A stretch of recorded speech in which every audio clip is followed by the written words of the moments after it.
Bubuksan na.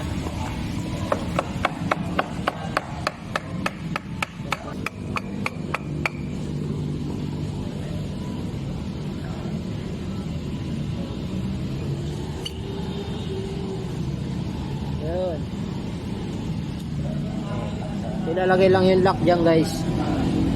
Wala namang, okay naman to, kaso ilalagay lang yung lock. Nakalimutan yung lock.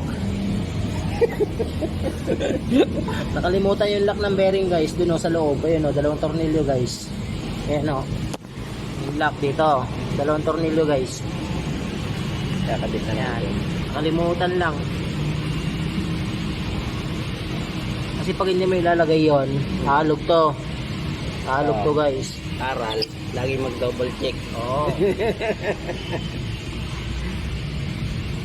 Mabilisan lang kasi kahapon yan kaya hindi na ilagay.